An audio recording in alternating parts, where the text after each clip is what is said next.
Hello YouTubers, this is the Noobifier. Today's video is a combination of fact from what we know and some crafting from a discussion that I had about the new SRV. Let's begin. The SRV is a tow truck, and when used properly and legally, it brings to our universe all of the fantastic game mechanics associated with it. The new flight model is going to take into consideration atmospherics and mass.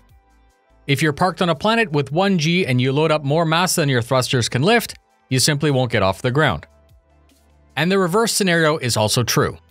If you load up on a light gravity body such as a moon, you'll be unable to land in that state on a larger body with higher gravity. You'll simply crash.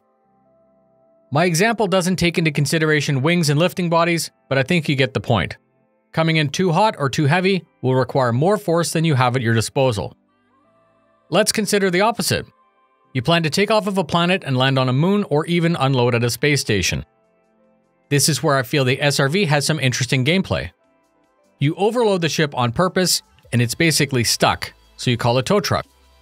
If the mechanic isn't faked and simulated properly, what would stop an SRV from being able to be hired, let's say, to hook up to the ship and help it achieve orbit? Perhaps the mission was to take 50 SCU of gold and all you had available was a freelancer or cutlass. You can physically fit the cargo, but the gravity and mass are greater than your thrust. You call upon an orgmate or put out a service beacon. The SRV arrives, locks on, and together you have the required thrust to take off.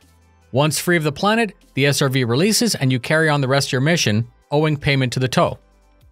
It was stated that more tugs can pull a larger load. Let's take the same scenario, but now it's a landed Icarus. It's beached because it lacks the thrust to overcome gravity.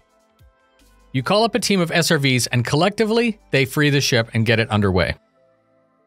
This ship obviously has a lot of beneficial and constructive game mechanics, but I also thought of a couple that might be dangerous and very trolly. What would stop you from stealing a parked ship? Obviously the answer would be crime stat and bounty, but I just wanted to put that idea out there so that it's taken into consideration. The SRV seems to be a very cool ship with a lot of great mechanics. It would have been nice if it came out around the $90 range instead of $130, but whatever. I'll continue to update you as more information becomes available. Thank you very much for spending your time with me. Fly safe, and I'll see you in the verse.